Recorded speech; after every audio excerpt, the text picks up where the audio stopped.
ഒരു ഘട്ടം കഴിഞ്ഞപ്പോഴേക്കും ശബരിമലയിൽ എല്ലാം ഉണ്ണികൃഷ്ണൻ പോറ്റിയായി.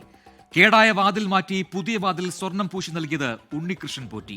യഥാർത്ഥത്തിൽ ആ പണം ചെലവഴിച്ചത് കർണാടക ബെല്ലാരി സ്വദേശി ഗോവർദ്ധനാണെങ്കിലും പേര് ഉണ്ണിപ്പോറ്റിയുടേതാണ്. ശ്രീകോവിലിന്റെ കട്ടിള സ്വർണം പൂശിയത് ഉണ്ണികൃഷ്ണൻ പോറ്റി.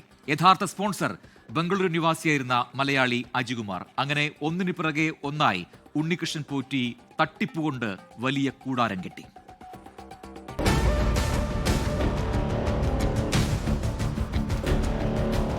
കഴിഞ്ഞ ജനുവരി 1 അന്നദാനം, പടിപൂജ, ഉദയാസ്തമന പൂജ, കളഭാഭിഷേകം എന്നിവ നടത്തിയതും ഇതേ പോറ്റി.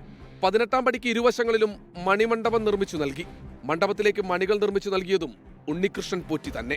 2017 ജൂൺ 20 ക്ഷേത്രാലങ്കാരം, പടിപൂജ, ഉദയാസ്തമന പൂജ, മേളം എന്നിവ ഉണ്ണികൃഷ്ണൻ പോറ്റി നടത്തി.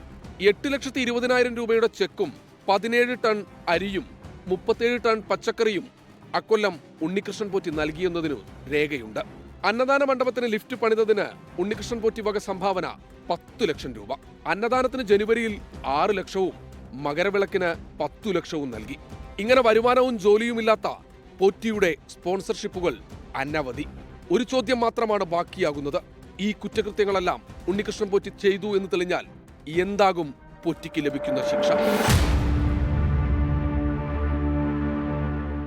യഥാർത്ഥ പ്രതികളെ നിയമത്തിന് മുമ്പിൽ കൊണ്ടുവരണം. അതിനുവേണ്ടി ഏത് അറ്റം വരെ പോയാലും അന്വേഷണം മുമ്പോട്ട് കൊണ്ടുപോകണം. അതിൽ യാതൊരു സംശയവും വേണ്ട. ഉദ്യോഗസ്ഥർ ഉൾപ്പെടെയുള്ള ആളുകൾക്ക് ഇതിൽ പങ്കുണ്ടാകണമെന്നുള്ള പങ്കുണ്ട്. അവരുടെ ഒന്നും അറിവില്ലാതെ ഒരാൾക്കും അവിടെ നിന്ന് ഒരു സാധനവും കടത്താൻ കഴിയില്ല എന്നുള്ള കാര്യത്തിൽ നമ്മുടെ എല്ലാവരുടെയും, നമ്മൾ ശബരിമലയിൽ എല്ലാവരും പോയിട്ടുള്ളവരല്ലേ, എത്ര അവിടുത്തെ സിറ്റുവേഷൻ നമുക്ക് അറിയാവുന്നതല്ലേ. അപ്പോൾ അവിടെ നിന്നും അങ്ങനെയുള്ള സ്ഥലങ്ങളിൽ ഈ ദേവസ്വം ബോർഡ് ഉൾപ്പെടെയുള്ള കാലാകാലങ്ങളിൽ അവിടെ ഉന്നത സ്ഥാനത്തിരുന്ന ഉദ്യോഗസ്ഥർക്കൊക്കെ അതിൽ പങ്കുണ്ടെന്ന കാര്യം അതൊക്കെ അന്വേഷിക്കപ്പെടണം. തീർച്ചയായിട്ടും അന്വേഷിക്കപ്പെടണം. അത് അന്വേഷിക്കപ്പെടും എന്ന് യാതൊരു സംശയവുമില്ല. കാരണം ബഹുമാനപ്പെട്ട കേരള ഹൈക്കോടതിയുടെ ഡിവിഷൻ ബെഞ്ച് ഈ കേസുമായി ബന്ധപ്പെട്ടുകൊണ്ട് ഒരു ഉത്തരവ് പറഞ്ഞപ്പോൾ ആ ഉത്തരവ് സംസ്ഥാനത്തിൻ്റെ മുഖ്യമന്ത്രിയാണ് ആദ്യം പ്രതികരിച്ചത്.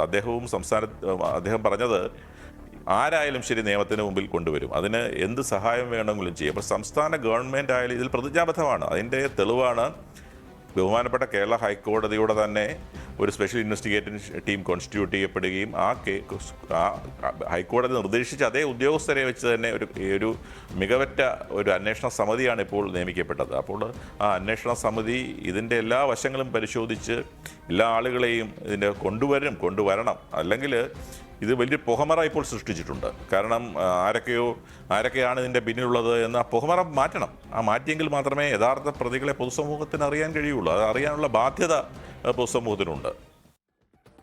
ലോകത്തെവിടെയായാലും ഏത് സമയത്തും 24 വാർത്തകളും ഓഗ്മെന്റഡ് റിയാലിറ്റി പാക്കേജുകളും എക്സ്പ്ലെയിനറുകളും വിശദമായി കാണാൻ ഞങ്ങളുടെ യൂട്യൂബ് ചാനൽ നിങ്ങൾക്ക് സബ്സ്ക്രൈബ് ചെയ്യാം.